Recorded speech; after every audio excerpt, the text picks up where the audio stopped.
Grandpa, how old are you? Well, I'm 75. Want to know how many heartbeats you've had? Heartbeats? Sure. I am 8 years old. My grandfather, who had been known as Tractor Bill, and I are sitting at the dining room table. I'm in 3rd grade and learning multiplication. So, there are 72 heartbeats a minute, 60 minutes an hour, 24 hours a day. My grandfather is from Missouri. He's just come for a visit. Put quotation marks around the word visit. I am also studying geography and ask him about the Mississippi River. As a sharecropper, he knew the river intimately, although they were not always on good terms. Well, when I was a little boy, I saw God bring the Mississippi down to earth. He said, "Son, go where you will," and it's been doing just that ever since. He was known as Tractor Bill because when tractors were first used in the area, he was the first to learn to operate and repair them. He eventually saved enough money to buy 7 acres and a small frame house at the confluence of the Mississippi and Missouri rivers. The rivers flooded often, one time lifting the house off its foundation and setting it down crumpled 30 yards away.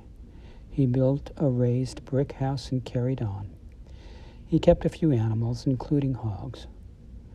One day, I was in the pigsty when a buyer from a fancy restaurant in St. Louis pulled up. "You looking to sell those?" the man asked. "No, gotta slaughter 'em and burn 'em. Swine flu." He smiled, recalling this. "You never did see a body jump into a truck and speed off so fast. I'll just betcha he burned his clothes when he got home. But the next week that man come back and give me 2 young pigs, a male and a female, for breeding." In 1976, when he was 90, I brought my future wife, Wendy, to the family home for Christmas. When I introduced her to him, he stood, smiled broadly, and said, "Glad to meet you. Merry Christmas." And he slipped a $5 bill, his traditional Christmas gift, into her hand. Later that year, he was hospitalized for a few days for high blood pressure. I was visiting him when the doctor came into his room. "Mr. Vierling, how you doing?" "All right, I guess. But you know, Doc, I lived my whole life on a farm and I wasn't sick a day. I come to Chicago and I end up in the hospital." "Oh, and how long have you been here?" "Nigh on 20 years. "Yeah, that'll happen. How old are you?" 92. 92? You're pretty old." "No, I ain't so old. I just been here a while." "You have any other problems?" Now that you mention it, these days my forgettery is much better than my memory." "Yeah, that'll happen too." Bill and his wife Anna had 6 children. Anne and Ida, the oldest girls, each completed 8th grade in a 1-room schoolhouse and, with no further schooling possible, worked as domestics. Within a year, each joined a religious convent, at least in part so they could continue their education. They became teaching nuns. Marie, my mother, was born in 1919.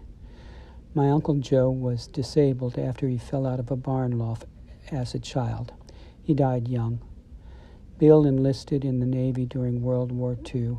He died when the submarine he was serving on was destroyed by a Japanese convoy. He was 22. Ben lost an eye in a childhood accident and was turned down when he tried to enlist. He joined the Merchant Marines and served that way. Frank, the youngest, asked my grandfather to write a letter to the draft board to excuse him from military service, that he was needed at home. My grandfather refused and Frank was drafted. Frank got even, though. He, his wife Mabel, and their 6 children moved in with my grandparents to look after them. Shortly after that, my mother got a call from my grandmother crying, asking if they could come visit. She and my grandfather had been relegated to a tiny bedroom, and most of their possessions were thrown on a junk pile. That weekend, my father drove down to pick them up. I went with him. My Aunt Mabel saw me admiring my grandmother's mandolin. "You're certainly not getting that. It's staying right here." F you. I didn't ask for it. And even if I did, you don't have to be about it, you. No, I didn't say that. I was only 8 after all. My grandparents' visit ended almost 20 years later when they died. My Uncle Frank got 7 acres of swampland, a house that flooded regularly, and a stupid mandolin. I got my grandparents, and more than my share of my grandfather's 3,595,000,009,000 heartbeats. Gentle, loving heartbeats. You do the math.